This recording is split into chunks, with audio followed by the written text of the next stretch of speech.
Okay, good morning, class. Today we're looking at section 6.2 and talking about solving systems of equations, and that is going to be using substitution. And so our guiding question is, how are systems of equations systems solved? And your independent practice, and you may, if you complete it during class, that is fantastic, is section 6.2. Page 394, 15 through 25, and those are just the odd ones. And then also 34, and then a little review at 46 through 49. And again, you can stop the video at any time, finish up your notes. Make sure you're trying problems. So after I read a problem like this, you should stop it and attempt to do the problem. So a little warm-up question. If x equals -3, what is the value of 2x squared minus 4x plus 5? Okay, so what we need to do here is we need to take this value of -3 and we're going to plug it in wherever we see x. So we have 2. I'm going to take -3, put that in parentheses, squared minus 4 times -3 plus 5. Okay, so here we're going to be squaring -3, so that gives us 2. Remember, we can't multiply until we do the exponents first. Exponents comes before multiplication. 2 times 9 minus 4 times -3 plus 5. So in this case, I just did the exponent first. So now I'm going to do the multiplication. 2 times 9 is 18. So this is subtracting, but you have a negative over here, so that's going to end up being a plus 12 plus 5. And that gives me 30 plus 5, which is 35. Okay, so again, what we did is we did a little substitution. I took this, wherever I saw x, I replaced it with -3. Well, we're going to do something pretty similar to that today because, as you saw the title, we're solving systems using substitution. Okay, so yesterday you should have looked at solving systems of equations using graphing. Today we're going to be using substitution. So there's a couple steps here. There's actually 5 steps. Okay. So the first step is we're going to solve for one variable. And I'll make sure you see a couple examples of this. But you're going to solve for one variable, and then you're going to substitute, other people might say replace, the variable with the expression. So on one side you have a variable, on the other side you have the expression. And so you're going to take out the variable from your other equation, your second equation, and then replace it with the expression. And then you're going to solve for the remaining variable, and then number 4 is substitute to find the other variable, and then you're going to check it. Okay, so let's make sure we understand what each of these mean. So let's do an example, because I think that's a better way to look at it. So our example, and here we have a system of equations, and our system of equations we're going to use is going to be this right here. So we'll start off with one maybe a little bit easier, and that's okay. So we have x equals 2y minus 4 and x plus 8y equals 16. So now we could graph these, and this one you wouldn't have to do much manipulation. You could add 4 to each side, so you have 2y is equal to x plus 4 divided by 2. You have a slope of 1/2. Y-intercept of positive 4, and you can go along those routes. But we're going to do a little different. Now, so step 1 is solve for one variable. Well, that's already happened right here. 2, we're going to replace. So we're going to take x here, and we're going to place it right here. And so what we get is this expression replaces this x. Now we have 2y minus 4, and a lot of times I just put that in parentheses because it reminds me that is the value of x. So these two are equivalent, so we can, since this is equal to this, it is also equal to this x here. Plus 8y equals 16. Okay, so now that's step 2. Now step 3, I'm going to solve for the remaining variable. In other words, the variable that is still in this expression. So I have 2y plus 8y gives me 10y minus 4 equals 16. So I add 4 to each side. And I get 10y equals 20. Well, divide by 10. and y equals 2. Okay, so that wasn't too painful, hopefully. So we solved for our y value, but if I plugged it back in, now I can plug my y value back in either one of these two equations. Usually I'll plug it into the first one, and then we'll check the second one, just to make it kind of standard. You can do it either way. Nice thing in this case, we already have it solved for x, so if I plug that in, I have x equals 2 times 2 minus 4, which gives me 4 minus 4, which is 0.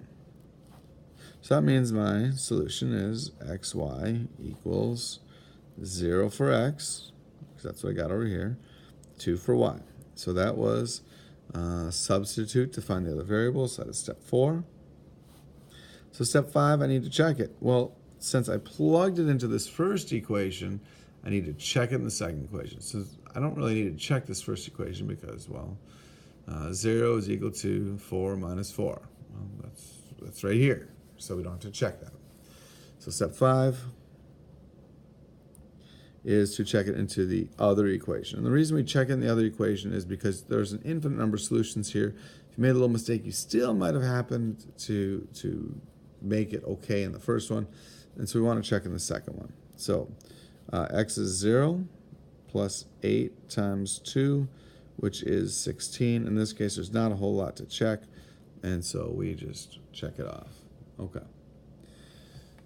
Well, that's fine and dandy. Let's try another example, though. And in this example, we have 2x plus y equals negative 4, and x plus y equals negative 7. Okay, so we go back to our first step, which was to solve for one variable. Okay, so in this case, there's several of them that are really good to solve. You could solve for y here, you could solve for y here, you could solve for x here. In all honesty, it doesn't really matter which one you choose. Okay, I'm gonna choose to solve for y here, and it's positive, and so it's easy to do. So in order to do that, I subtract x, so step 1, from each side, and I get y equals negative x minus 7.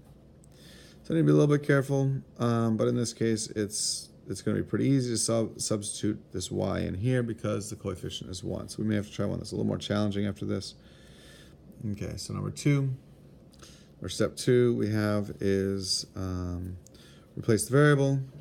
So I have 2 times x plus negative x minus 7 equals negative 4. Step 3 is to solve it. And so when I solve it, I now have 2x minus x, that's just x, minus 7 equals negative 4. Add 7 to each side. X equals 3. Okay, so then step 4, solve for the remaining variable. So I'm going to plug it in, and if I just plug it in the first one, it's fine. 2 times 3 plus y equals negative 4, so 6. I'm going to subtract 6. 2 times 3 we know is 6, so I can subtract that from both sides.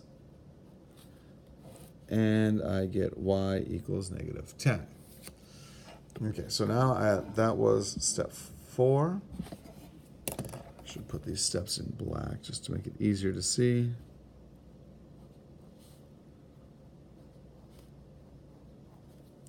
And step 5 is to check it. You don't need to number these in terms of which step you're using. If you'd like to and that helps you out, great, please do so. Okay, so now I put this into the first equation here, so I need to put my values of x, y equals 3, comma, negative 10. I need to put that into the second equation. So 3 plus negative 10, well, that's equal to 3 minus 10, or just negative 7. And check. Okay. So I don't want to keep it longer. I don't want to have it longer than 10 minutes, so I'm going to actually stop here. There's some good examples in the book as well. Since you made it this far, though, I do want to give you a quick hint on question number 34. And the hint is, okay, so there's Juanita bought 2 books and a backpack for a total of $26. Before tax, each book cost $8 less than the backpack. Okay, so number 34 hint. And I'll try to keep it under 11 minutes though. Okay, so we have to write a systems of equations. So first thing we want to do is think about what our variables are. So she bought 2 books and a backpack, and the total is $26 before tax. And so you have books and backpacks. So the question, we're really trying to figure out how many books and how many backpacks. So I'm just going to use I'm going to use X for books. X is number of books. Y is number of backpacks. Okay, so we want a system of equations here. And so I'm going to help you set that up. So she bought 2 books and a backpack. So actually, it's not excuse me, I made a mistake. It's the, X is the cost of books. Y is the cost of the backpacks. So we want 2 books, so that's 2X, plus 1 backpack is $26. And then it says each book costs $8 less than the backpack. So you have a book. It costs the value of the backpack. Book was X. The backpack minus 8. So there's your system of equations. That's A. And I am at 12 minutes. And so I will stop here. So that's an X equals Y plus 8. And again, your homework is right up here. IP 6.2, 394, 15 to 25 odd, 34, 46 to 49. Thank you.